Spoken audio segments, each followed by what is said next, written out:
A Arte da Guerra, Sun Tzu.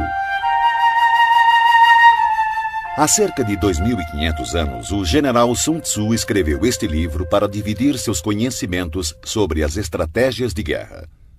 Hoje, este livro tornou-se uma referência para políticos, administradores, gerentes de marketing, técnicos de futebol americano, jogadores de Age of Empires e pré-adolescentes com a pretensão de tornarem-se ninjas. Sun Tzu era um filósofo nomeado general pelo rei Holu, da província de Wu. Disse que, sob o comando dos dois, os exércitos de Wu venceram todos os confrontos por 2 décadas. Com inteligência e argumentos muito racionais, o autor expôs a importância do planejamento e da motivação de forma quase poética. A obra Zen realça a importância da paciência mesmo em momentos como a guerra. Além da estratégia, Sun Tzu ressalta a energia como algo fundamental para a vitória. Mas essa não é uma energia cósmica ou religiosa. Nada mais é do que vontade de agir e de conseguir conquistar os objetivos. Para atingir uma meta, o autor ensina: é necessário agir em conjunto, conhecer o ambiente de ação, o obstáculo a ser vencido e, é claro, conhecer seus próprios pontos fortes e pontos fracos. Se você conhece o inimigo e conhece a si mesmo, não precisa temer o resultado de 100 batalhas. Se você se conhece, mas não conhece o inimigo, para cada vitória sofrerá também uma derrota. Se você não conhece nem o inimigo nem a si, perderá todas as batalhas. Sun Tzu. O livro é, antes de ser um manual de guerra, uma obra filosófica, e esta é a razão de tanto sucesso. Sobre a arte da guerra, foram feitas dezenas de adaptações por diversos autores, tentando mostrar onde a obra pode ser aplicada. Capítulo 1. Estimativa. Sun Tzu disse: a arte da guerra é questão vital para o Estado. É o âmbito onde a vida e a morte são fundamentadas, um caminho que leva à aniquilação ou determina a sobrevivência. Deve ser examinada com cuidado e nunca negligenciada. A única forma para prever o resultado de uma guerra é analisar a situação com base nos 5 fatores. Primeiro, Tao, caminho. Várias mentes com um único ideal. O caminho que faz o pensamento do povo estar em completa harmonia com o de seus governantes, levando-o a segui-los para viver ou para morrer sem temer nenhum dos riscos. Segundo, clima. É a sombra e a luz, o calor e o frio, o tempo e a sucessão das estações. Aceitar ou desafiar essas condições determinará a vitória militar. Terceiro, terra. Referem-se às distâncias, dificuldades de travessia, condições do terreno para a disposição das tropas. A análise da situação da terra define oportunidades de vida e morte. Quarto, líder. A virtude da sabedoria, integridade, disciplina, coragem e humanidade. Quinto, métodos. Impõe eficiência, controle de gastos, tropas, uma cadeira de comando adequada e suporte logístico. Todos os comandantes que negligenciarem esses 5 fatores estarão fadados ao fracasso. Porém, os que dominarem conquistarão a vitória. Portanto, para prever o resultado de uma guerra, é necessário comparar os 2 lados avaliando suas forças. Para tanto, devemos fazer as seguintes questões. Primeira, qual dos soberanos tem o Tao, caminho? Segunda, qual comandante é mais competente e habilidoso? Terceira, qual dos lados possui vantagens do clima e da terra? Quarta, qual exército segue os métodos e é rigorosamente disciplinado? Quinta, qual lado é mais rigoroso e imparcial ao recompensar e punir? Sexta, qual exército tem a maior força? Sétima. Qual exército possui os oficiais e as tropas mais bem treinados? Através dessas 7 comparações, sei quem ganhará e quem perderá a guerra. Se um comandante estiver atento aos meus conselhos e proceder de acordo com eles, a vitória será certa. Nesse caso, mantenha-o. Se um comandante não a seguir, procedendo em desacordo, será derrotado. Nesse caso, demita-o sumariamente. Sabendo dos ganhos que podem advir dos meus conselhos, tire o maior proveito das condições favoráveis, formulando através delas uma vantagem estratégica para reforçar nossa posição. Há momentos em que a maior sabedoria é parecer não saber nada. Por isso, quando capaz, finja então ser incapaz. Quando pronto, finja grande desespero. Quando perto, finja estar longe. Quando longe, façam acreditar que está próximo. Se o inimigo procurar alguma vantagem, seduza-o com uma armadilha. Se estiver desorganizado, ataque-o e conquiste-o. Se ele for muito poderoso, prepare-se para ele. Se ele possuir forças superiores, evite-o. Se ele for orgulhoso, provoque-o. Se ele for humilde, dê forças à sua arrogância. Se ele estiver descansado, faça-o se desgastar. Se ele estiver unido, separe-o. Ataque-o onde ele se mostrar despreparado. Adote caminhos que sejam para ele totalmente inesperados. O bom estrategista, para vencer uma batalha, faz antes muitos cálculos do seu templo, pois sabe que eles são a chave que o conduzirá à vitória. É calculando e analisando que o estrategista vence previamente a guerra na simulação feita no templo. Capítulo 2. Gerenciamento da guerra. Sun Tzu disse: a arte da guerra é um exército de 1000 carros velozes, 1000 carroções cobertos de couro e 100.000 guerreiros com cotas de malha. A abundância de coisas necessárias para esse exército deslocado sobre uma distância de 1000 li, com gastos no estado e no campo de operações, incluindo enviados ao exterior e conselheiros, matérias e manutenção de carros e armaduras. Somente quando você tiver 1000 peças de ouro para cada dia de guerra, poderá mobilizar 100.000 guerreiros. Evite batalhas duradouras, busque a vitória rápida. Se a vitória custar a chegar, suas armas se desgastarão e as tropas ficarão desmoralizadas e o entusiasmo tende a enfraquecer. Se você sitiar uma cidade, gastará forças. Se seu exército for mantido muito tempo em campo, as reservas do Estado não serão suficientes. O tempo prolongado irá desgastar as armas, desmoralizar suas tropas, exaurir suas forças e consumir todos os recursos disponíveis, abrindo oportunidades para os governantes vizinhos tirarem vantagens e atacar. Então, mesmo contando com os melhores conselheiros, você não conseguirá garantir bons resultados. Assim, em relação às guerras, tenho ouvido falar em precipitação imprudente, mas ainda não vi bom exemplo de inteligência associada a decisões demoradas. Nunca houve Estado que tenha sido beneficiado por uma guerra prolongada.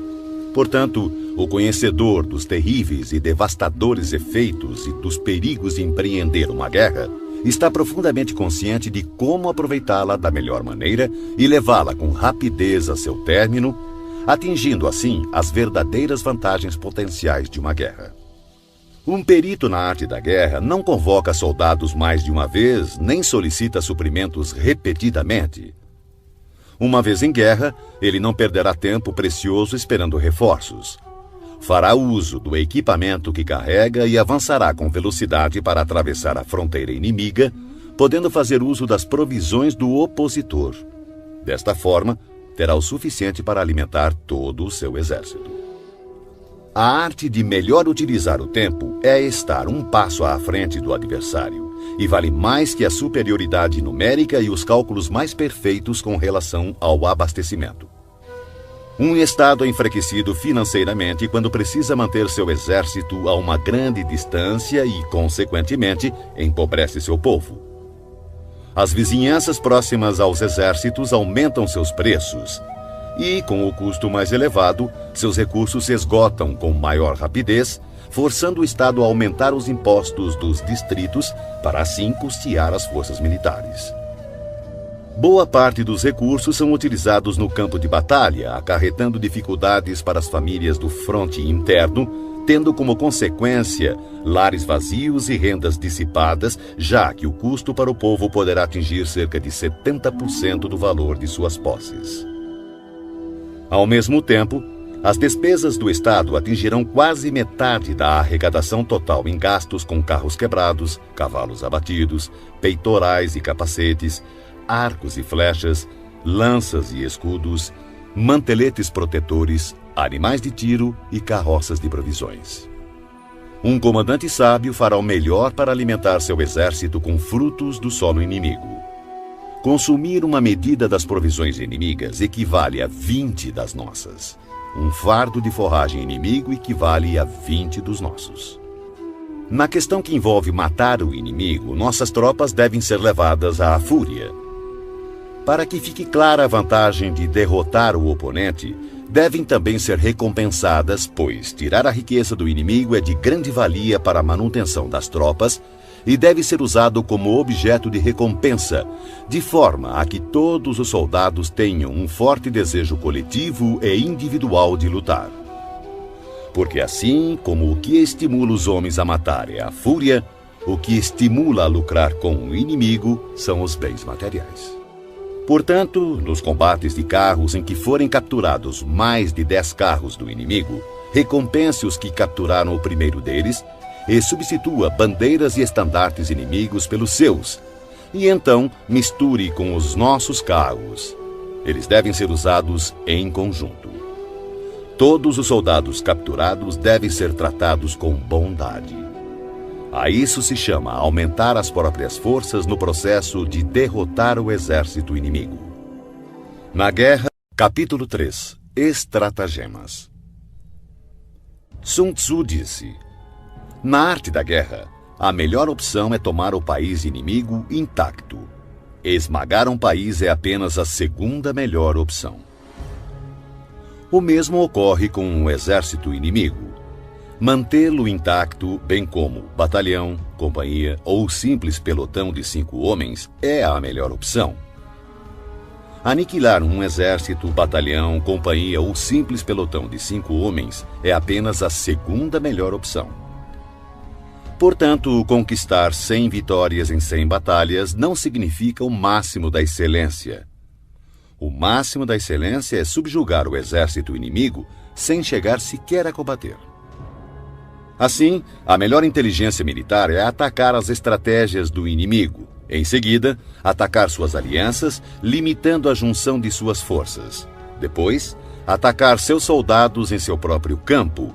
E a pior de todas as políticas é sitiar cidades muradas. Isso somente deve ocorrer em último caso, quando não houver outra escolha. Pois as condições básicas de combate envolvem 2 elementos preciosos: energia e tempo. Se seu comandante for incapaz de controlar sua ansiedade e enviar tropas de soldados para escalar muros, perderá 1 em cada 3, e ainda assim não tomará a cidade. Esse é o tipo de calamidade que acontece quando se tenta sitiar uma cidade murada. Existem algumas máximas que devem ser consideradas antes de pensar em sitiar cidades e ganhar batalhas. O primeiro de teus cuidados deve ser conservar os domínios do país que serves. Somente quando for imprescindível, deves usurpar o território inimigo para ampliar o de seu governante. Deves garantir primeiro a tranquilidade das cidades de teu próprio país. Perturbar as cidades inimigas deve ser a opção mais desfavorável. Deves proteger e colocar em abrigo todos os vilarejos amigos. Somente se houver real necessidade, pode avançar contra os vilarejos inimigos. Deves impedir que as choças dos camponeses, bem como suas plantações, sofram qualquer dano. Somente uma extrema penúria deve levá-lo a saquear e devastar as instalações agrícolas de teus inimigos. Deves ter como objetivo buscar a perfeição, tentando conservar intactos os domínios dos inimigos. Somente destruí-lo em caso de extrema necessidade. O comandante que age assim tem a conduta comparada à dos mais virtuosos personagens da história, cujas obras buscam a produção e a conservação e não a destruição. O comandante habilidoso submete seu inimigo sem partir para a batalha, derrota seu reinado sem operações de campo muito extensas. Com as forças intactas, disputa o domínio do império. Dessa maneira, suas armas não sofrerão desgastes e, sem perder um soldado, sua vitória será completa. Esta é a arte de preparar o ataque. Já a arte de usar as tropas é a seguinte: quando você tiver 10 vezes mais forças do que o inimigo, cerque-o. Quando tiver 5 vezes mais, ataque-o. Quando tiver apenas o dobro, divida-o em 2, um para atacar o inimigo pela frente e o outro para atacar pela retaguarda. Quando tiver igualdade de forças, divida a tropa do inimigo e enfrente-o. Quando for inferior em número, seja hábil para tomar a defensiva. Quando não for páreo para o inimigo, tenha a habilidade de evitá-lo. Embora um combate acirrado possa ser dado por uma força menor, esta acaba sendo capturada pela força maior. O comandante é a fundação primordial do Estado. Quando essa fundação estiver bem colocada, o Estado certamente estará forte. Quando defeituosa, o Estado certamente enfraquecerá. Existem 3 maneiras de um comandante trazer desgraça para o seu próprio exército.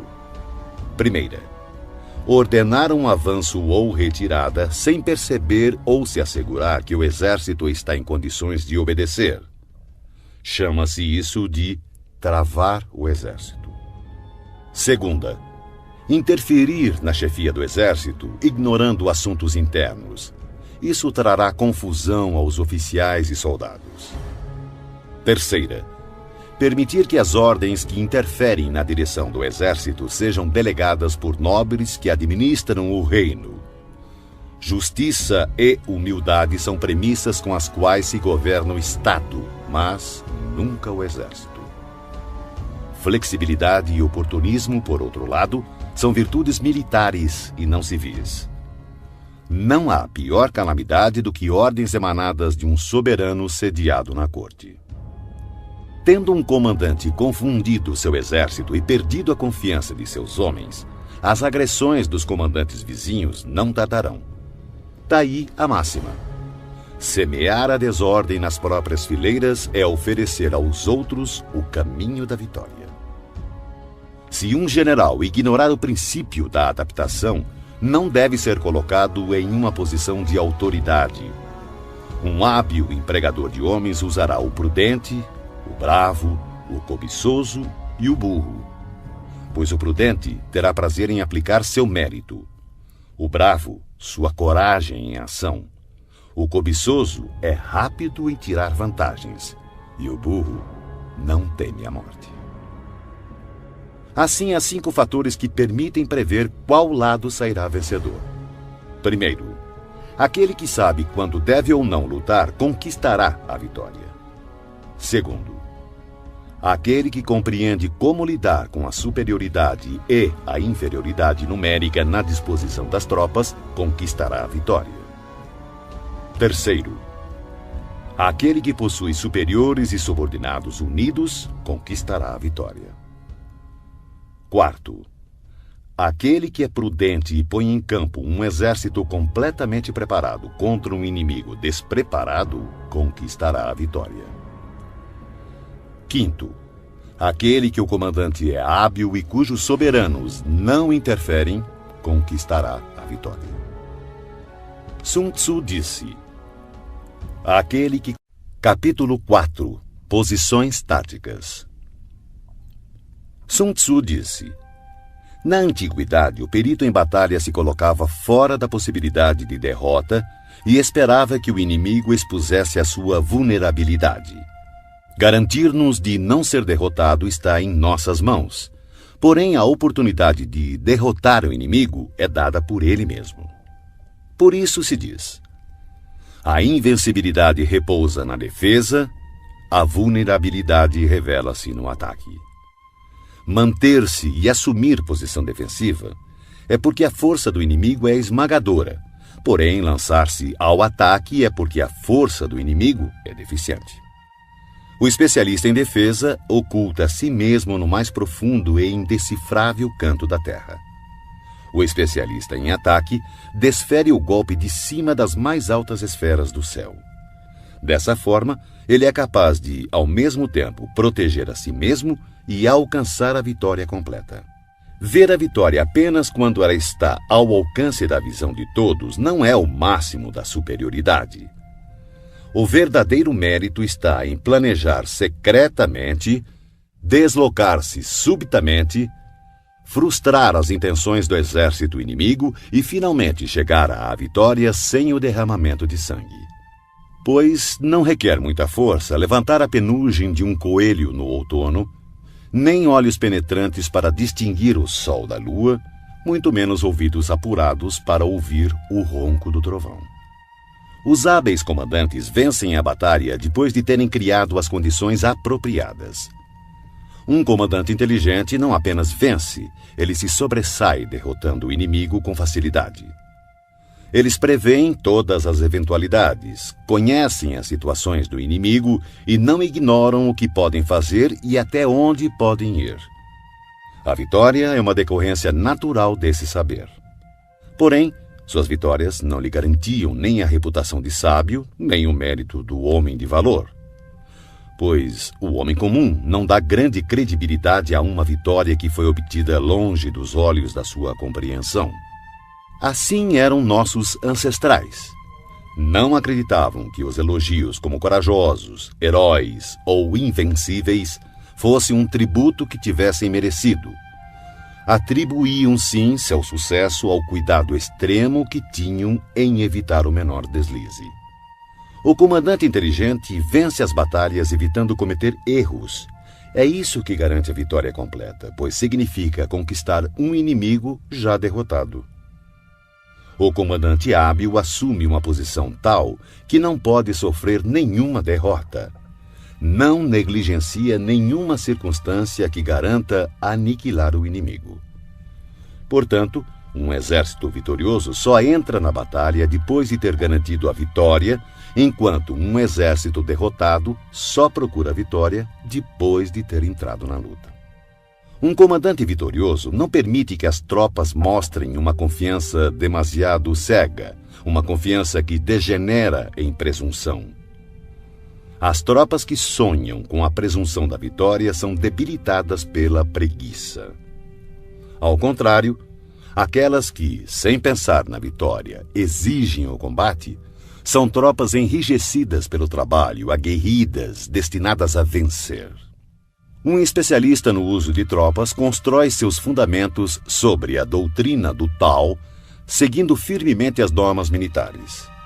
Assim, estará preparado para ser o árbitro da vitória e da derrota. Depois de uma primeira vantagem, não esmoreças nem dês às tuas tropas um repouso precipitado. Empunha a espada com a mesma rapidez de uma torrente que se precipita de um despenhadeiro.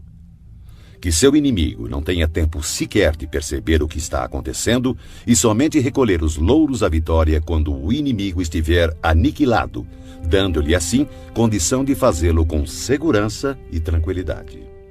A arte da guerra está baseada em 5 fatores estratégicos: os cálculos, as quantidades, a logística, a balança do poder e a possibilidade de vitória. Todos esses fatores estão ligados entre si. Primeiro, os cálculos estão diretamente ligados aos tipos de terrenos. Segundo, com base nesses cálculos, estimam-se as quantidades de provisões. Terceiro, de acordo com as quantidades de provisões disponíveis, define-se a capacidade da logística. Quarto, a balança do poder está diretamente relacionada à capacidade da logística. Quinto, e, finalmente, a possibilidade de vitória baseia-se na balança do poder. Um exército vitorioso é como o peso de 100 quilos contra outro de alguns gramas. Um exército derrotado é como apenas alguns gramas contra centenas de quilos. O exército que Capítulo 5. Vantagens. Sun Tzu disse: comandar muitos é o mesmo que comandar poucos. Tudo é uma questão de organização. Controlar muitos ou poucos é uma mesma e única coisa. É apenas uma questão de formação e sinalizações. Lembre-se dos nomes de todos os oficiais e subalternos. Inscreva-os num catálogo, anotando-lhes o talento e suas capacidades individuais, a fim de aproveitar o potencial de cada um. Quando surgir oportunidade, haja de tal forma que todos os que deves comandar estejam persuadidos que seu principal cuidado é preservá-los de toda desgraça. As tropas que farás avançar contra o inimigo devem ser como pedras atiradas em ovos. De ti até o inimigo não deve haver outra diferença senão a do forte ao fraco, do cheio ao vazio. São as operações chamadas diretas e indiretas que tornam um exército capaz de deter o ataque das forças inimigas e não ser derrotado. Em batalha, use geralmente operações diretas para fazer o inimigo engajar-se na luta e as operações indiretas para conquistar a vitória. Em poucas palavras, o que consiste a habilidade e a perfeição do comando das tropas é o conhecimento das luzes e das trevas, do aparente e o secreto. É nesse conhecimento hábil que habita toda a arte. Assim, o perito, ao executar o ataque indireto, assemelha-se ao céu e às terras, cujos movimentos nunca são aleatórios, são como os rios e mares inexauríveis. Assemelham-se ao sol e à lua. Eles têm tempo para aparecer e tempo para desaparecer. Como as 4 estações, ele passa, mas apenas para voltar outra vez. Não há mais que 5 notas fundamentais, mas, combinadas, produzem mais sons do que é possível ouvir. Não há mais que 5 cores primárias, mas, combinadas, produzem mais sombras e matizes do que é possível ver.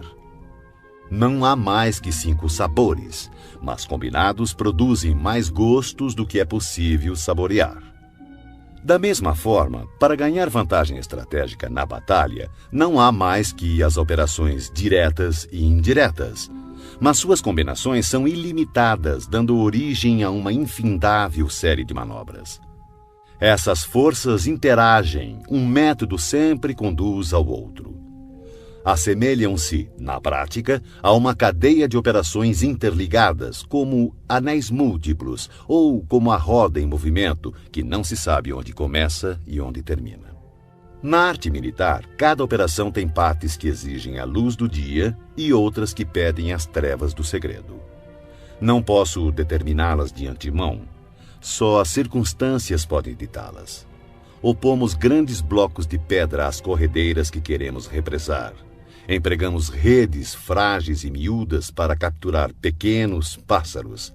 Entretanto, o caudal rompe algumas vezes seus diques após tê-los minado aos poucos. Quando uma ave de rapina se abate sobre sua vítima, partindo-a em pedaços, isso se deve à escolha do momento preciso. A qualidade da decisão é como a calculada arremetida de um falcão que lhe possibilita atacar e destruir sua vítima. Portanto, o bom combatente deve ser brutal no ataque e rápido na decisão. Embaralhada e turbulenta, a luta parece caótica. No tumulto de um combate pode parecer haver confusão, mas não é bem assim. Entre a confusão e o caos, uma formação de tropas pode parecer perdida e mesmo assim impenetrável. Sua disposição é, na verdade, circular e não podem ser derrotadas. A confusão simulada requer uma disciplina perfeita. Afinal, o caos estimulado se origina do controle. O medo fingido exige coragem. A fraqueza aparente se origina da força. Ordem e desordem é uma questão de número, de logística. Coragem e medo é uma questão de configuração estratégica do poder, vantagem estratégica. Força e fraqueza é uma questão de disposição das forças, posição estratégica. O sábio comandante possui verdadeiramente a arte de liderar aqueles que souberem e sabem potencializar sua força, que adquiriram uma autoridade ilimitada, que não se deixam abater por nenhum acontecimento, por mais desagradável que seja. Aqueles que nunca agem com precipitação, que se conduzem, mesmo quando surpreendidos com sangue frio, que têm habitualmente nas ações meditadas e nos casos previstos antecipadamente. Aqueles que agem sempre com rapidez, fruto da habilidade aliada a uma longa experiência. Assim, o ímpeto de quem é hábil na arte da guerra é irrefreável e seu ataque é regulado com precisão. O primeiro imperador Han, 256-195 a.C., desejando esmagar seu oponente Rissung-nu, enviou espiões para conhecer sua condição. Mas este, sabedor do fato, ocultou com cuidado todos os soldados fortes e todos os cavalos bem alimentados, deixando apenas homens doentes e gado magro à vista. O resultado foi que os espiões, por unanimidade, recomendaram ao imperador que atacasse. O resultado? O imperador Han atacou e foi derrotado. Os espiões viram apenas velhice e doença. Isso, sem sombra de dúvida, é uma dissimulação do inimigo e atacar pode ser imprudente.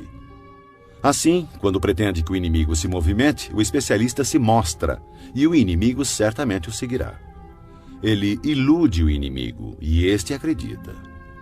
Agindo dessa maneira, manipula o inimigo e assim espera por ele, armado com toda a sua força. O especialista, quando está em batalha, procura sua vitória na vantagem estratégica, não a solicita aos seus homens. Portanto, deve ser hábil para selecionar os homens certos e explorar o avaro e o tolo, o sábio e o valente, e dar a cada um deles uma responsabilidade adequada ao seu perfil. Jamais designe tarefas a quem não for capaz de cumpri-las. Selecione e dê a cada um responsabilidades proporcionais à sua competência. Em 341 a.C., o estado Shi, em guerra com o Wei, enviou o general Sun, que disse: "O estado Shi tem a reputação de covarde, e por esse motivo nosso adversário nos despreza. Vamos virar essa circunstância a nosso favor."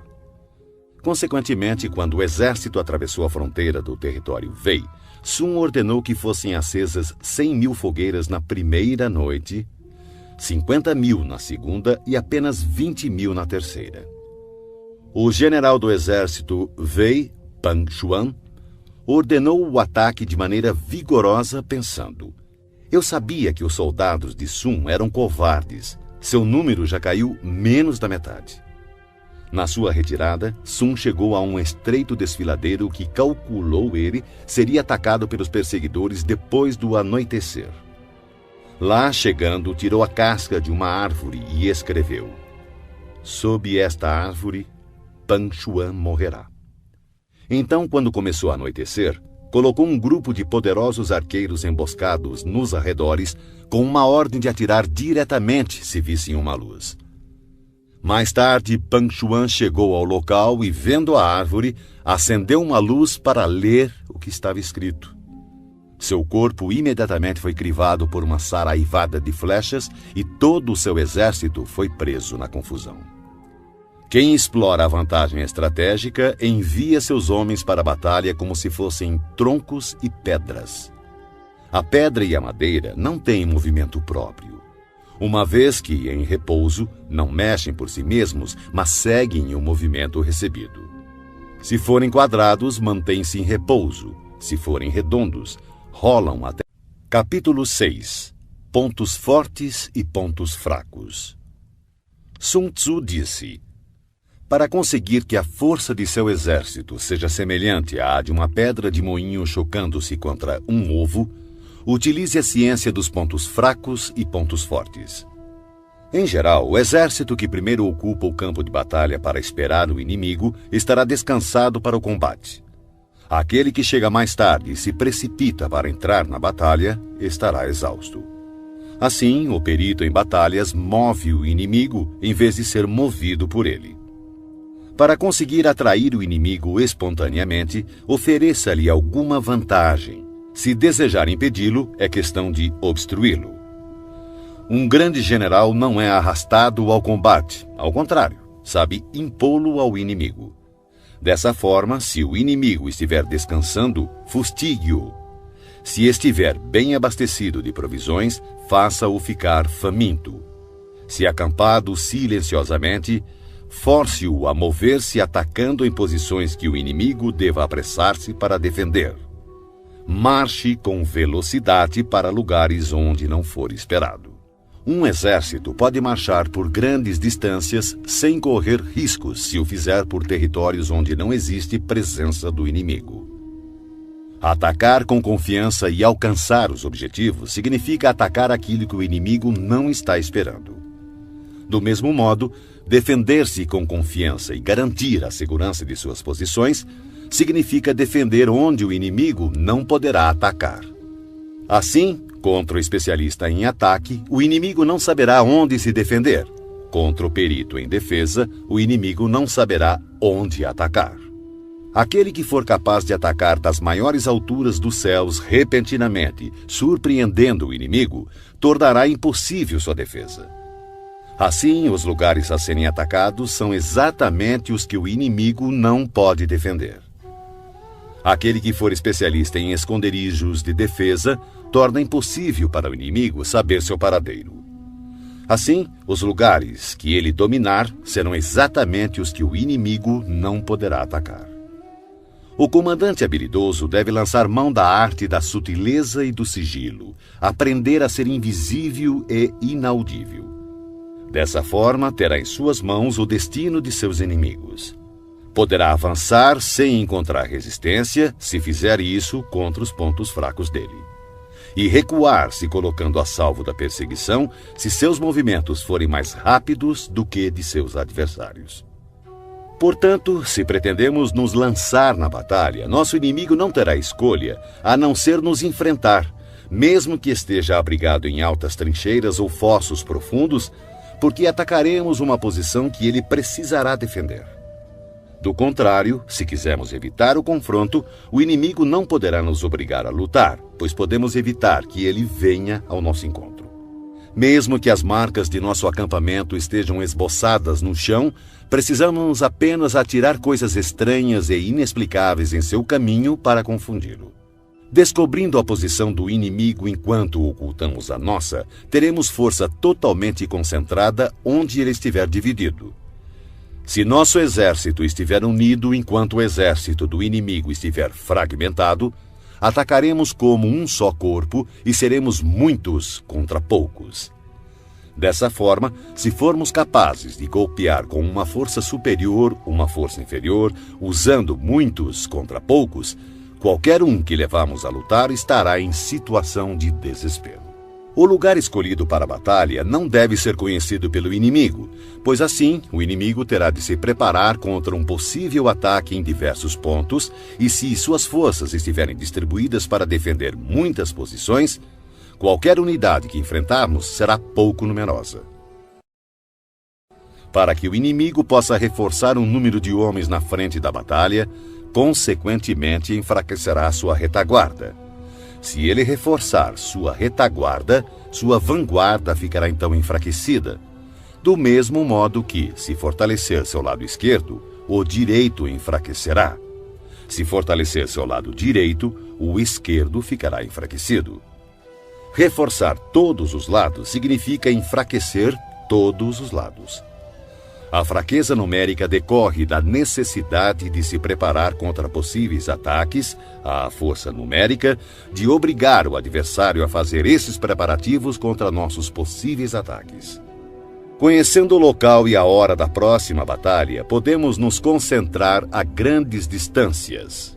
Mas se não pudermos prever nem o lugar nem o dia da batalha, então seu lado esquerdo nada poderá fazer a favor do seu lado direito, assim como o direito não salvará o esquerdo, nem tampouco sua retaguarda poderá salvar sua frente de batalha, nem o contrário. E tanto mais será assim quanto mais distante estiverem os seus reforços. Ainda que o inimigo possua a força numérica a seu favor, é possível evitar que ele inicie combate contra nosso exército. Analise os planos de batalha do exército inimigo para ter conhecimento de suas fraquezas e de suas probabilidades de sucesso. Provoque-o para que assim possa descobrir o padrão de seus movimentos. Force-o a revelar-se, de forma que venha a exibir seus pontos vulneráveis. Compare o exército adversário com o seu para poder identificar onde a força é abundante e onde possui maior deficiência.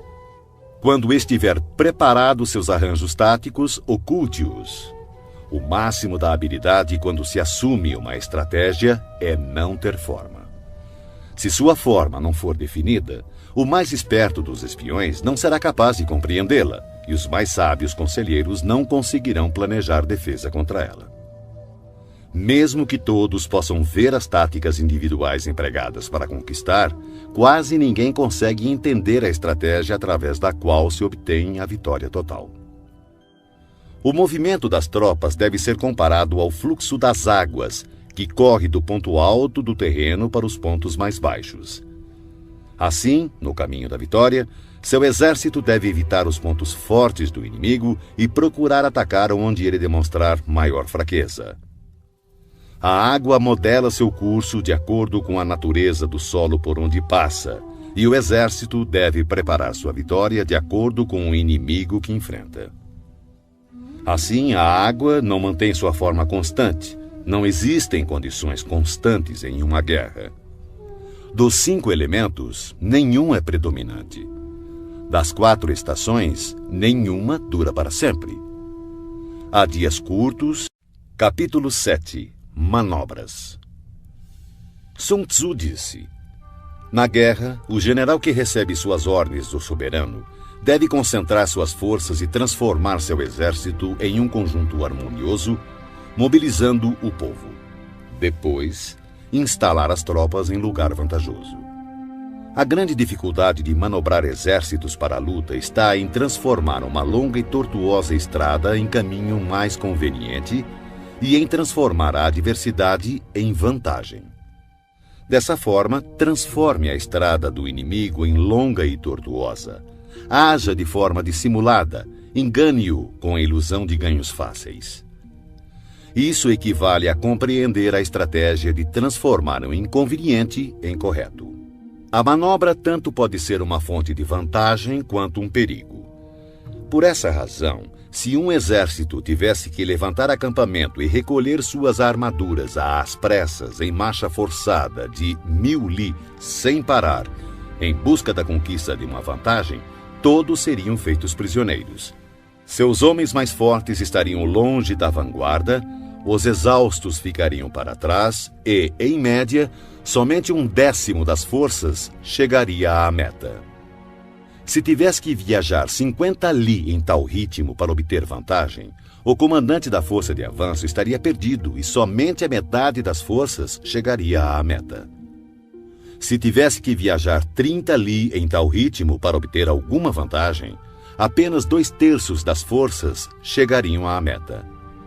Um exército sem equipamento e provisões perecerá, sem sombra de dúvidas.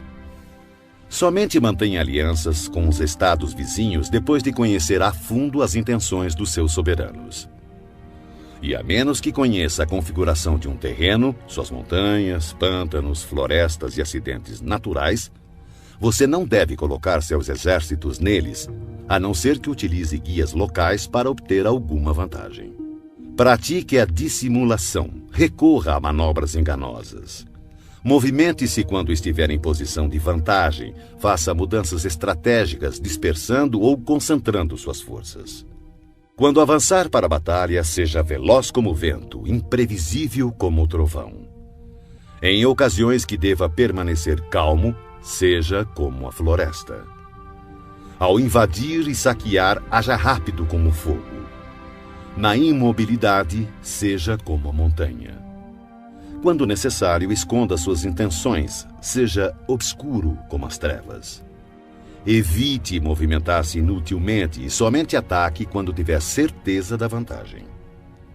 Ao saquear e pilhar cidades, reparta sempre de maneira justa todos os despojos. Quem conhece a tática de transformar o tortuoso em direito, será vitorioso. Essa é a arte de manobrar. A maneira de dar ordens e fazer com que essas sejam cumpridas é de extrema importância para a vitória de um exército. Você encontrará no livro dos planos militares que em determinadas ocasiões a maioria dos teus homens não poderá te ver nem ouvir. Os tambores e as bandeiras devem substituir tua presença e tua voz. Assim, em combate noturno, faça uso dos tambores. E durante o dia, use as bandeiras e estandartes. Desta forma, suas tropas serão um único corpo, impedindo que teus soldados corajosos avancem sozinhos e os covardes recuem. Essa é a arte de manobrar grandes massas. Pode-se desmoralizar um exército inteiro e seu comandante ser levado a perder o ânimo. Na manhã da guerra, a moral do inimigo está elevada. Ao meio-dia, começa a enfraquecer, e à noite sua mente está voltada para o retorno ao acampamento. Por isso, o comandante sábio evita um inimigo com a moral em alta e ataca-o quando moroso e inclinado a retornar. Essa é a arte de administrar humores. Disciplinado, o bom comandante usa sua própria ordem para esperar pela desordem do inimigo, usa sua calma para esperar por seu clamor. Essa é a arte de conservar o alto domínio. Se perceberes que o inimigo está animado e descansado, espera que o entusiasmo arrefeça e ele se vergue sob o peso do cansaço. Então, usa suas tropas descansadas e bem alimentadas. Essa é a arte de administrar a força. Não inicies um combate quando o inimigo apresenta disposições perfeitas de suas bandeiras e estandartes. Não lance o ataque sobre o exército inimigo ordenado e disciplinado em suas formações. Essa é a arte de controlar as condições mutáveis. Portanto, não ataque o inimigo que ocupar o terreno alto, nem aquele que tiver uma colina às costas. Não persiga um inimigo que finge recuar. Não obstrua um inimigo que volta para casa. Capítulo 8. Contingências. Sun Tzu disse: uma vez dada pelo soberano a ordem de mobilizar a população para a guerra, cabe ao comandante reunir o exército e organizar as tropas. Seguindo ao encontro do exército inimigo, deve-se evitar acampar em locais difíceis e em locais de boas estradas deve-se buscar aliados. Não perder tempo em locais isolados, ter planos de contingência quando em posições propícias a emboscadas e avançar contra o inimigo em terreno do qual não haja saída, são táticas precisas para a garantia de uma boa batalha. Há estradas que não devem ser percorridas, exércitos que não devem ser atacados, cidades que não devem ser assaltadas, terras que não devem ser contestadas e ordens do governo que não devem ser obedecidas. Portanto, o comandante que compreender as vantagens da arte da mudança e não se ater a uma maneira única de comandar, mas sim adaptar-se às circunstâncias variando suas táticas para enfrentar o exército inimigo, saberá como comandar seus soldados. Ao contrário, se seus métodos de comando forem flexíveis e suas decisões forem tomadas de forma mecânica, ele não é digno de comandar seus soldados, e por mais que esteja familiarizado com o território, não será capaz de pôr em prática seus conhecimentos e tirar o máximo de seus homens. O comandante sábio deve considerar a combinação de ganho e perda, deve ter discernimento das reais vantagens em situações difíceis e confiar nos seus esforços. Se for capaz de perceber as vantagens prováveis, as dificuldades poderão ser resolvidas. Um general deve conhecer bem as vantagens e desvantagens frente ao inimigo, buscar o enfraquecimento dos comandantes hostis, infligindo-lhes importantes perdas, trabalhando sem cessar para prejudicar-lhes.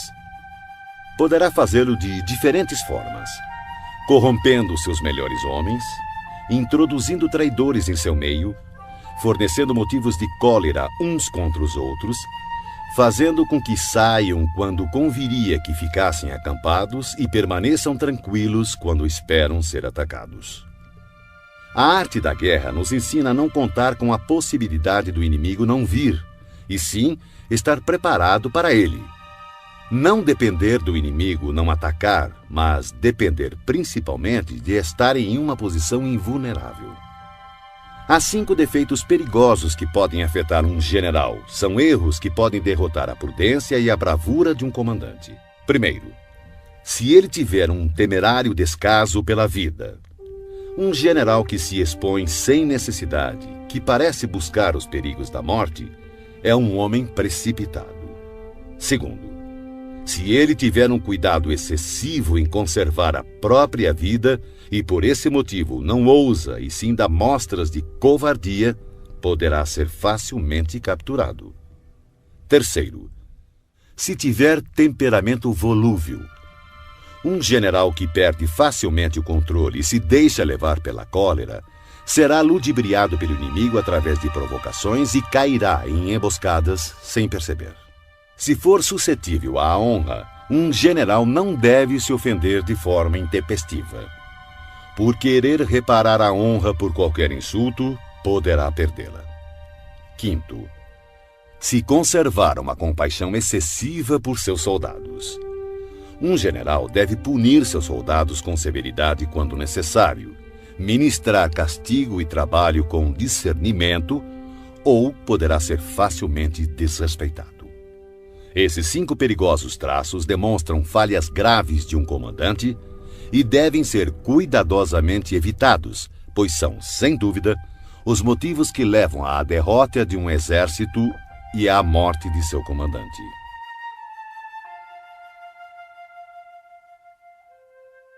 Capítulo 9. O Exército em Marcha.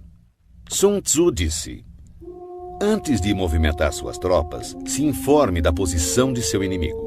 Quando fizer seu exército marchar, atravesse rapidamente as montanhas e fique nas proximidades dos vales.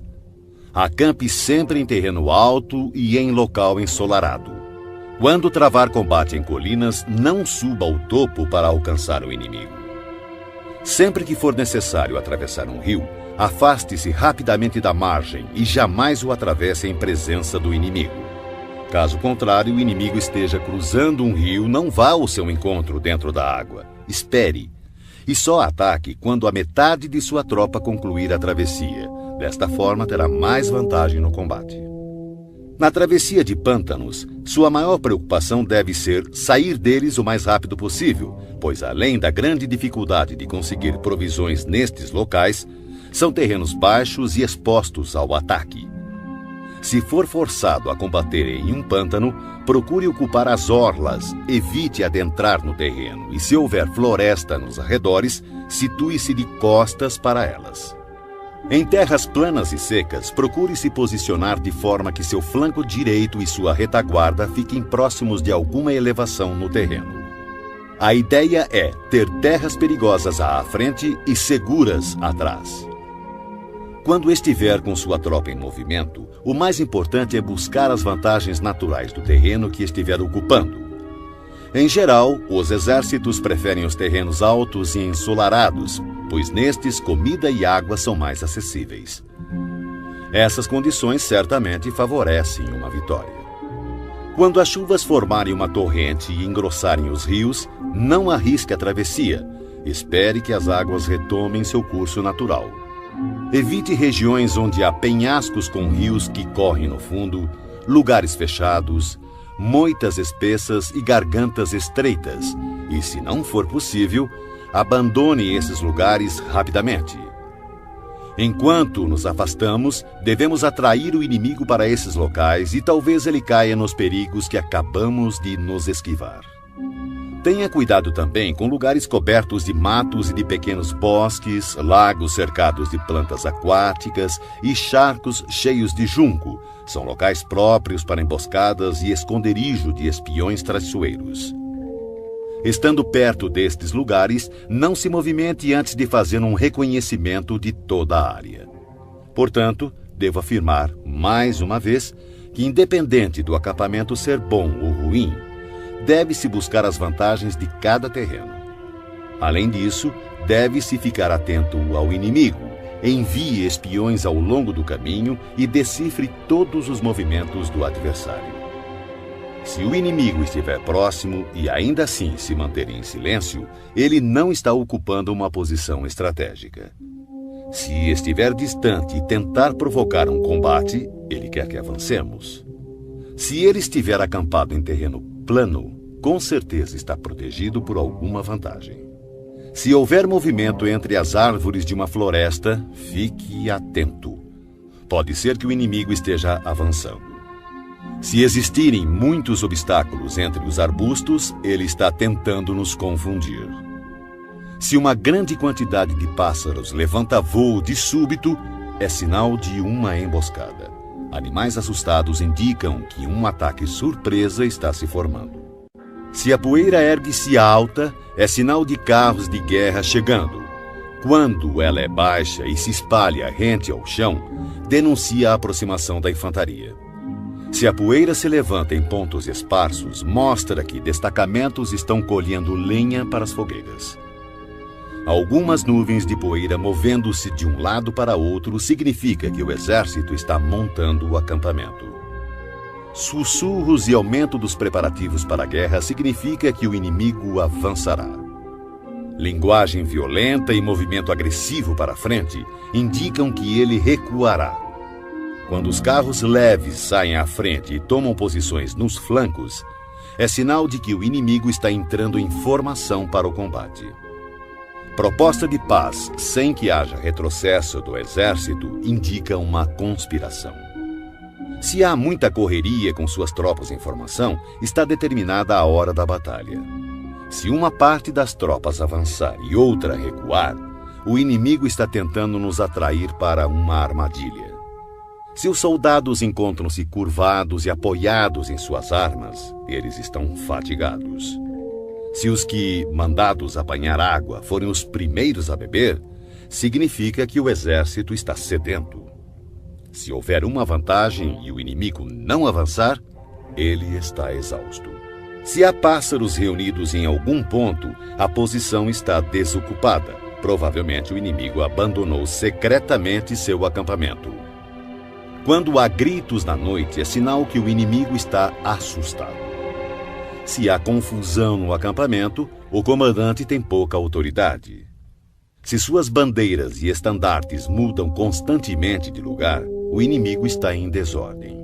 Se os oficiais estão irritados, é sinal de que seus homens estão cansados. Quando o inimigo alimenta seus cavalos com cereais e mata seu gado para comer, quando seus homens não se preocupam em pendurar suas canecas de água e demonstram que não querem voltar às tendas, certamente estão desesperados e determinados a lutar até a morte. Quando há soldados sussurrando em grupinhos e seu comandante falando em voz mansa e vacilante, revela inimizade entre superiores e subordinados. Recompensas em demasia significam problemas. Se o comandante teme pressionar seu exército por conta de motins e oferece gratificações para manter seus soldados de bom humor, certamente ele perdeu o respeito de seus homens. Quando há castigos em excesso, o inimigo enfrenta dilemas terríveis com o relaxamento da disciplina, podendo o comandante perder o controle e irromper violentamente contra seus subordinados para obrigar-lhes a cumprir o dever. Se os soldados forem punidos antes mesmo de se afeiçoarem ao chefe, não demonstrarão respeito.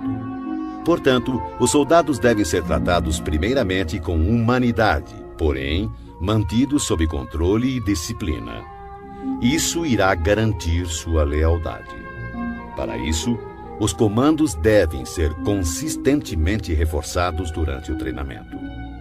Por fim, se o inimigo enviar um emissário com palavras conciliadoras, ele quer cessar as hostilidades.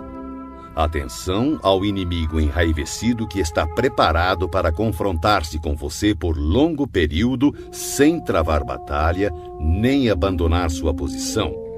Considere-o com o maior cuidado. Em uma guerra, devemos ter claro que não são os números que proporcionam a vantagem de um exército sobre o outro. Capítulo 10. O terreno.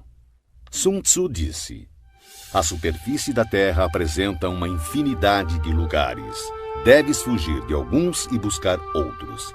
Todavia, deves conhecer bem todos eles. Os tipos de terrenos incluem o acessível, o complicado, o indeciso, o estreito, o acidentado e o distante. O primeiro terreno citado, o acessível, é aquele em que ambos os exércitos podem se aproximar livremente. Portanto, levará vantagem aquele que primeiro ocupar um nível mais alto do lado ensolarado e ter estabelecido linhas de abastecimento adequadas. O terreno que permite o avanço e dificulta a retirada é o mais complicado. De uma posição dessas, se atacarmos o inimigo quando ele não estiver devidamente preparado, poderemos derrotá-lo. Porém, se ele estiver preparado e não conseguirmos derrotá-lo, seremos pressionados a bater em retirada, então teremos grandes problemas. O terreno indeciso é aquele que oferece desvantagens tanto para o nosso lado quanto para o lado do inimigo. Neste terreno, mesmo que o inimigo tente nos atrair, é prudente abandonar a posição e recuar, atraindo por sua vez o inimigo. Então, quando parte de seu exército tiver saído, poderemos atacar com vantagem. Na passagem estreita, ou desfiladeiros, terá vantagem quem primeiro a ocupar e guarnecê-la completamente, ficando à espreita do adversário. Se o inimigo estiver com essa vantagem, não devemos seguir atrás dele. Somente quando ele falhar e a passagem estiver mal protegida é que devemos atacar. Em terreno alto e acidentado, do mesmo modo, se pudermos ocupá-lo primeiro, devemos nos posicionar na parte mais alta do lado ensolarado e esperar pelo inimigo. Se o inimigo conquistou essa vantagem, devemos abandonar nossa posição e bater em retirada. Por fim, quando os exércitos estiverem posicionados a grandes distâncias um do outro e suas vantagens estratégicas forem semelhantes, não será fácil provocar um combate. Por outro lado, levar a batalha até o inimigo não trará nenhuma vantagem. Esses 6 princípios que definem o uso do terreno devem ser do conhecimento total e da responsabilidade do comandante. Shang Yu conta a seguinte passagem de Pei Hsing Xian, 619-682 d.C., mandado numa expedição punitiva contra as tribos Turkic. Ao crepúsculo, como de costume, montou seu acampamento, fortificando-o posteriormente com paliçada e fosso, quando, de repente, determinou que o exército mudasse as instalações para uma colina próxima. Essa decisão desgostou muito seus oficiais, que protestaram aos brados contra o esforço extra que os soldados iriam despender. Pei Hsing Xian, todavia, não ligou para as reclamações e fez o acampamento ser transferido o mais depressa possível. Na mesma noite, caiu uma forte tempestade inundando o local anterior do acampamento, que ficou sob 4 metros de água. Os oficiais ficaram espantados com o acontecido e confessaram seu erro. Como soube que ia acontecer? Perguntaram. Pei Hsing Xian respondeu: daqui por diante, contentem-se em obedecer às ordens sem fazer perguntas desnecessárias. Durante uma guerra, um exército pode ficar exposto a situações de calamidade que não são decorrentes de causas naturais, mas sim são decorrentes de erros cometidos por seu comandante. São elas fuga, insubordinação, colapso, ruína, caos e derrota. Nos casos em que as vantagens estratégicas de ambos os lados forem praticamente as mesmas, atacar o inimigo que tem um exército 10 vezes maior que o nosso poderá resultar em fuga. Quando os soldados rasos são muito mais fortes que seus oficiais, o resultado é a insubordinação. Caso contrário, quando os oficiais são fortes e suas tropas são fracas, o resultado é o colapso. Se os oficiais dos batalhões forem insubordinados e tiverem o temperamento volúvel, sendo facilmente dominados pela ira e, por conta disso, levados a manobras não autorizadas de modo que o comandante não tenha conhecimento da força de suas próprias fileiras, o resultado será a ruína. Quando o comandante demonstrar fraqueza, não tiver autoridade, suas ordens não forem claras e seus oficiais e tropas forem indisciplinados, o resultado será o caos e desorganização absoluta. Se um comandante negligenciar as forças do exército inimigo e assim permitir que uma tropa enfraquecida enfrente a elite do adversário e ainda operar sem uma vanguarda de tropas de choque, o resultado será a derrota total do seu exército. São essas as 6 formas de atrair a derrota e estão em total responsabilidade do comandante. A formação natural da região e a posição estratégica de um exército são os grandes aliados em uma batalha. Mas a capacidade de avaliar o inimigo, de criar condições para se chegar à vitória e de calcular astutamente as dificuldades, perigos e distâncias constitui o teste de um grande comandante. Quem conhecer esses fatores e os colocar em prática de forma adequada será vitorioso. Aquele que lutar sem isso, certamente será derrotado. Desta forma, se tiver certeza que o caminho da batalha garante a vitória, então você deve lutar, mesmo contra a decisão de seu soberano. Mas, se o caminho da batalha não assegura a vitória, então não deve lutar, mesmo com ordem do seu governante. O comandante que segue para a guerra sem ter como prioridade fama pessoal e recua sem temer o descrédito, aquele cuja preocupação for proteger seu povo e prestar um bom serviço ao seu soberano, é um tesouro nacional. Se o comandante trata seus soldados como se fossem seus filhos, por recompensa eles o seguirão até os vales mais profundos e o defenderão com a própria morte. Porém, se o comandante for generoso, mas incapaz de fazer valer sua autoridade, seus soldados serão como crianças mimadas e ficarão inúteis. Se soubermos que nossas tropas estão prontas para atacar, mas ignorarmos que o inimigo não está vulnerável, chegaremos apenas a meio caminho da vitória. Saber que o inimigo está vulnerável, mas ignorar se nossas tropas podem atacar para vencer, reduzem à metade nossas chances de vitória. Saber que o inimigo está vulnerável e que nossas tropas estão prontas para atacar e vencer, e ainda assim ignorarmos que o terreno não nos favorece, novamente reduz nossas chances de vitória. Portanto, quando o soldado experiente se mover, nunca ficará desorientado e quando partir para a ação, não encontrará limites. Por isso se diz: se você conhece o inimigo e a si mesmo, a vitória não estará em risco. Se você conhece o terreno e as condições naturais, a vitória poderá ser completa. Sun Tzu disse: a arte da guerra reconhece 9 situações de acordo com a variação dos terrenos.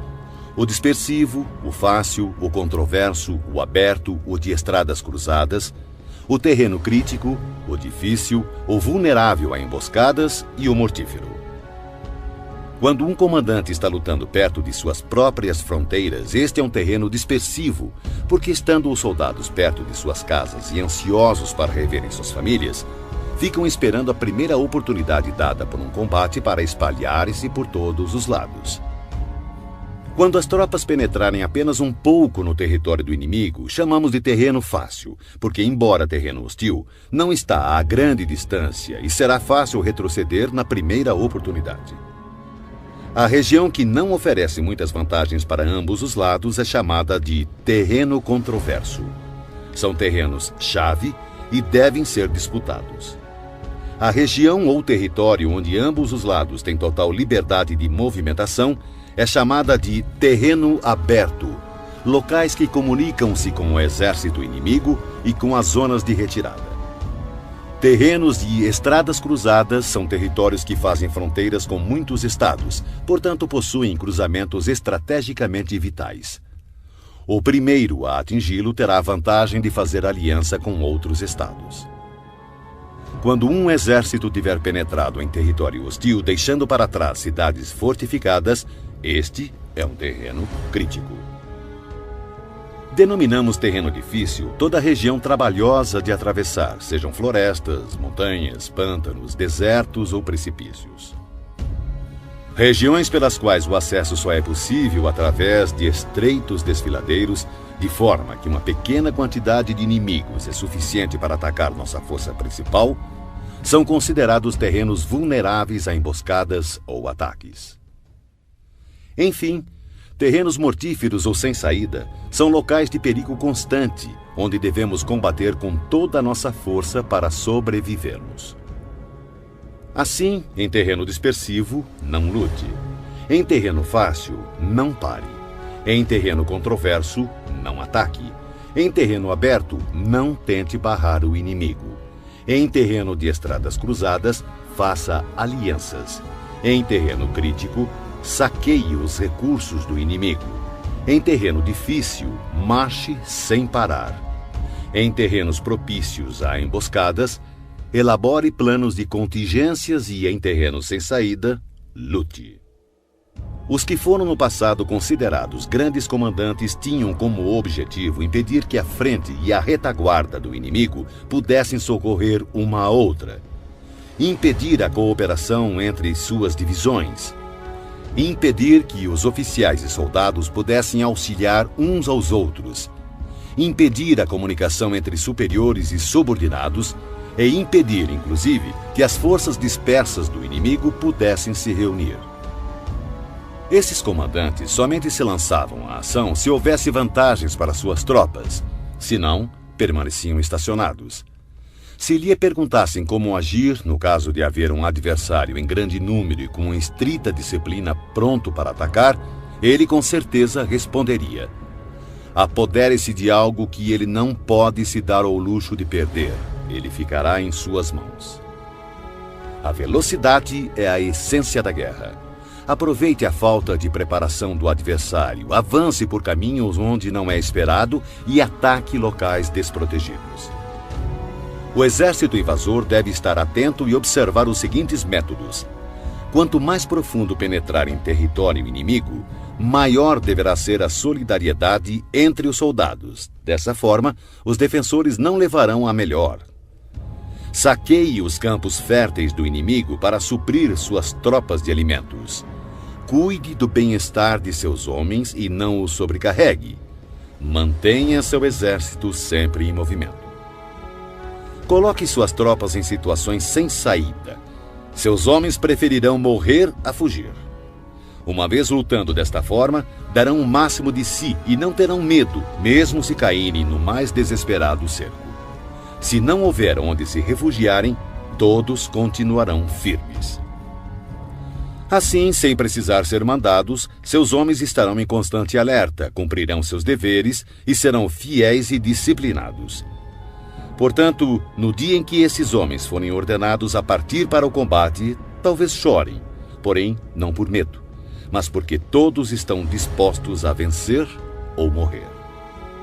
Em 73 d.C., quando Pan Shao chegou a Shang Quang, rei do país, recebeu-o a princípio com grande polidez e respeito. Mas, logo após, seu comportamento sofreu uma mudança súbita e ele tornou-se descuidado e indiferente. Pan Shao comentou com seus oficiais: repararam que os modos educados de Quang sumiram?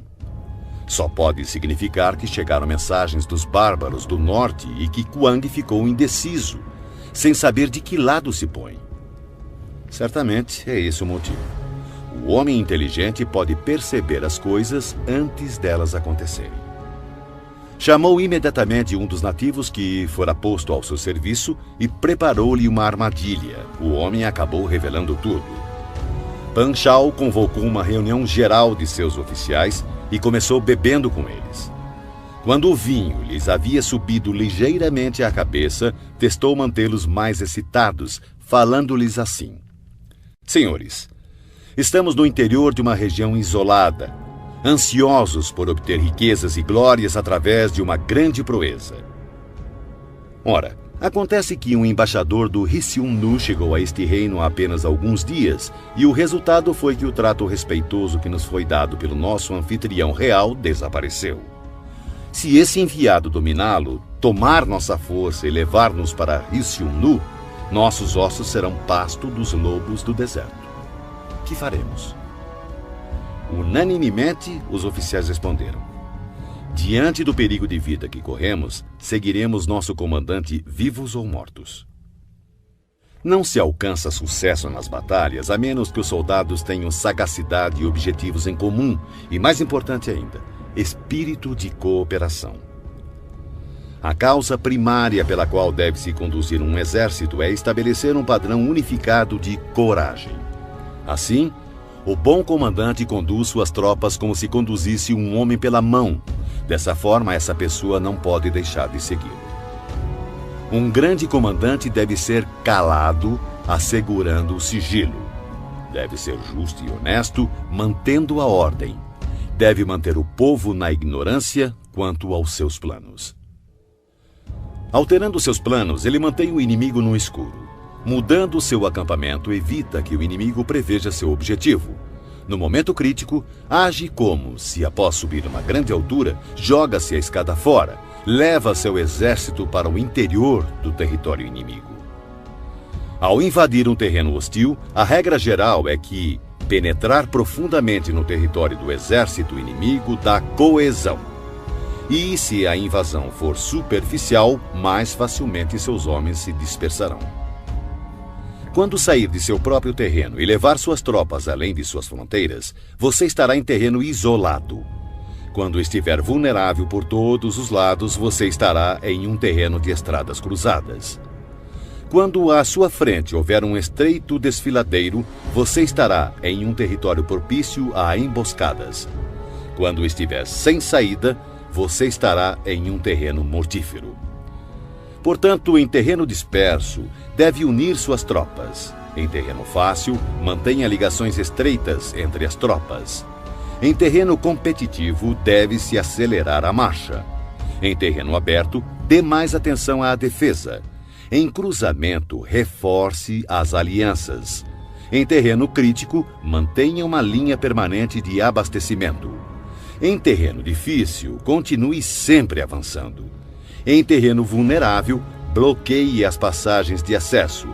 E, finalmente, em terreno mortífero, lute até a morte.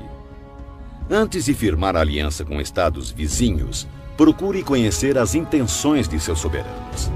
E somente disponha seu exército nessas terras com o auxílio de um guia local, pois é preciso estar familiarizado com a geografia do local a fim de transformar empecilhos naturais em vantagens estratégicas.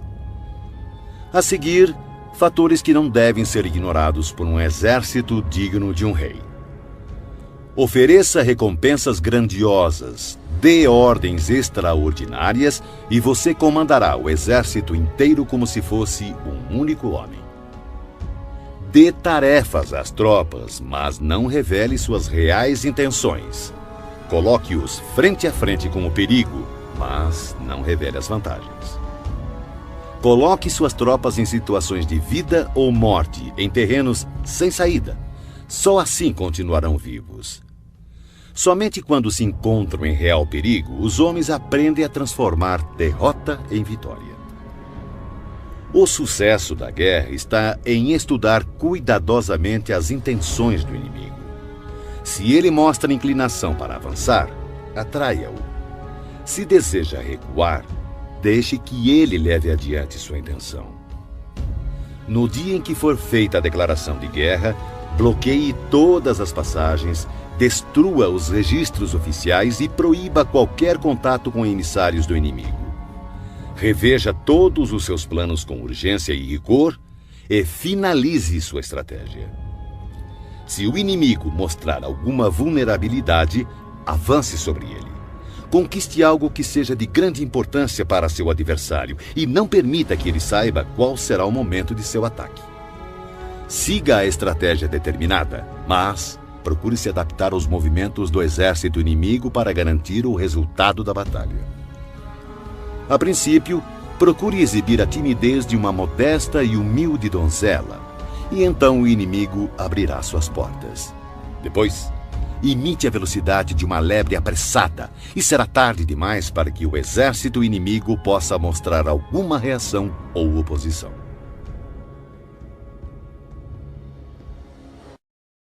Capítulo 12. O ataque pelo fogo. Sun Tzu disse: existem 5 meios de atacar com fogo. O primeiro consiste em queimar os homens. O segundo, queimar as provisões. O terceiro, queimar transportes e equipamentos. O quarto, queimar arsenais e depósitos. E, por último, lançar fogo contínuo sobre o inimigo.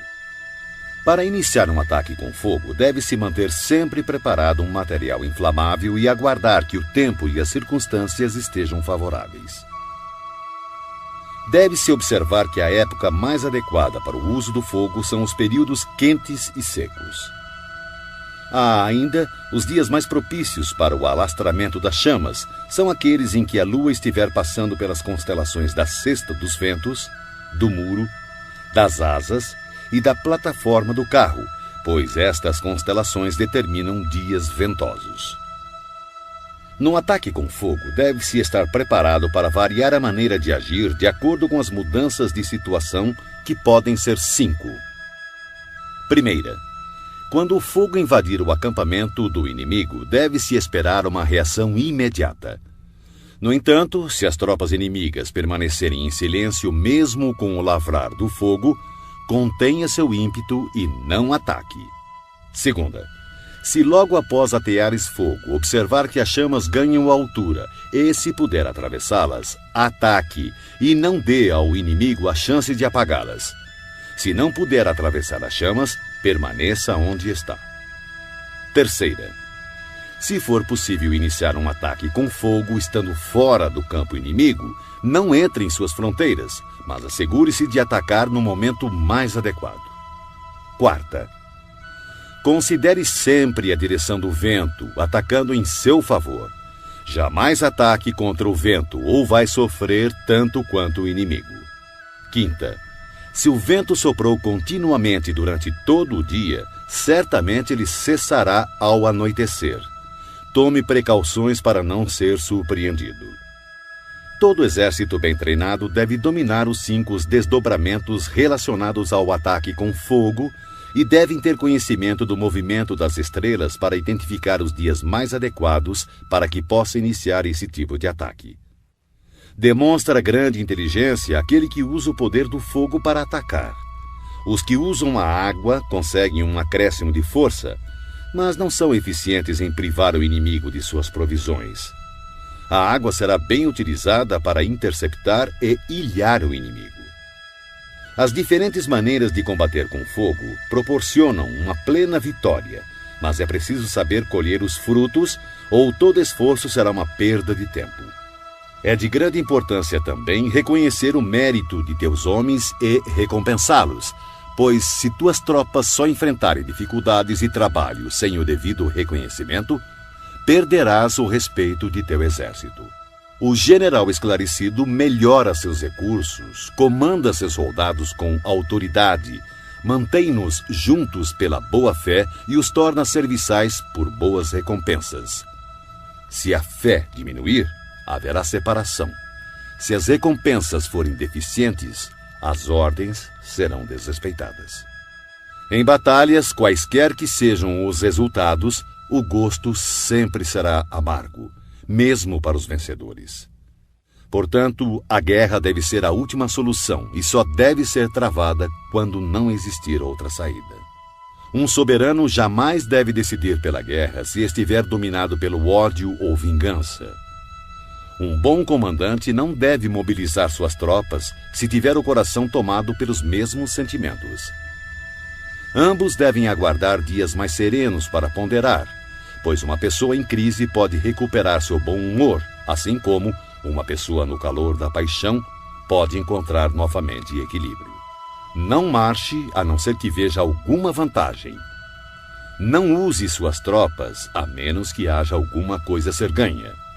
Não lute, a menos que a posição seja crítica, pois o que jamais poderá ser recuperado totalmente é um estado devastado pela guerra, nem tampouco ressuscitar seus mortos. Capítulo 13. Os espiões. Sun Tzu disse: constituir um exército de 100.000 homens e percorrer com ele longas distâncias gera grandes perdas ao povo e custa muito para os cofres públicos. Podemos estimar cerca de 1.000 peças de ouro por dia. Isso acarretará distúrbios internos e externos, homens cairão exaustos nas estradas e cerca de 700.000 famílias terão dificuldades de manter seus trabalhos nos campos. Uma guerra pode durar anos. A vitória é decidida em um único dia. Portanto, continuar na ignorância a respeito da condição do inimigo para poupar quantias em dinheiro é um ato extremo de desumanidade. Não lamente o dinheiro empregado para corromper traidores e obter informações do campo inimigo. O que possibilita ao soberano inteligente e seu comandante conquistar o inimigo e realizar façanhas fora do comum é a previsão, conhecimento que só pode ser adquirido através de homens que estejam a par de toda a movimentação do inimigo. Por isso, deve-se manter espiões por toda parte e informar-se de tudo. Existem 5 tipos de espiões que podem ser usados: espiões locais, agentes internos, agentes duplos, espiões dispensáveis e espiões indispensáveis. Quando os 5 tipos de espiões estão ativos e ninguém pode descobrir o sistema secreto, chama-se a isso teia imperceptível. Primeiro, espiões locais são os próprios habitantes do país inimigo quando colocados a nosso serviço. Segundo, agentes internos em geral são funcionários do inimigo, homens ofendidos por ocuparem posições subalternas, concubinas gananciosas por ouro, pessoas volúveis que estão sempre em cima do muro. Para lidar com este tipo de espião é necessária muita cautela. Terceiro, espiões duplos são espiões do inimigo que trazemos para o nosso lado através de suborno e promessas liberais. Nós os induzimos a fornecer informações falsas ao inimigo e, ao mesmo tempo, espionar seus compatriotas. Quarto, espiões dispensáveis são nossos próprios agentes a quem damos propositalmente informações falsas a nosso respeito, a fim de que, quando forem capturados ou nos traírem, passem informações erradas, fazendo então com que nossos inimigos tomem medidas inadequadas. Esses espiões certamente serão mortos por fornecerem informações falsas. Quinto, e, finalmente, os espiões indispensáveis ou sobreviventes. São aqueles que voltam do campo do inimigo com informações. Esse tipo de espião deve sempre fazer parte de seu exército. Em geral, são homens fortes, ágeis, dotados de grande sagacidade e acostumados a toda espécie de trabalho sujo. Assim, o comandante deve manter sempre uma relação de proximidade com os espiões, deve recompensá-los regiamente, e os assuntos referentes a estes homens devem ser mantidos em absoluto sigilo. Somente um governante sagaz e intuitivo é capaz de empregar espiões. Só o comandante humano e justo é capaz de fazê-los trabalhar, e sem uma sutil e engenhosa habilidade mental não se pode ter certeza da autenticidade de seus relatórios. Quando um assunto secreto de espionagem é divulgado prematuramente, o espião deve ser morto, juntamente com aqueles que tenham tomado conhecimento da informação. De maneira geral, se o objetivo for esmagar um exército, sitiar uma cidade ou assassinar alguém, é necessário obter a identidade do comandante das tropas de defesa, seus ajudantes e conselheiros, os guardas encarregados dos portões e as sentinelas. Nossos agentes devem ser empregados para assegurar essas informações. É de extrema importância localizar as pessoas enviadas como espiões pelo inimigo. Se cuidarmos delas com generosos subornos, podemos empregá-las como agentes duplos e, através destes, poderemos recrutar espiões locais e agentes internos. Além disso, é a partir do trabalho dos agentes duplos que saberemos quais falsas informações devemos passar aos espiões dispensáveis para que transmitam ao inimigo. E com base no que obtivermos dessas mesmas fontes, poderemos completar as missões dos agentes indispensáveis. Desta forma, os espiões duplos devem ser tratados com a maior generosidade, pois eles são a chave de todo o serviço de espionagem. Os espiões são peças de fundamental importância em uma guerra, porque a capacidade de movimentação eficiente de um exército depende do serviço secreto destes agentes. Portanto, o soberano esclarecido e o comandante hábil, por serem capazes de atrair pessoas de extrema inteligência para se tornarem seus espiões, estarão destinados a grandes conquistas.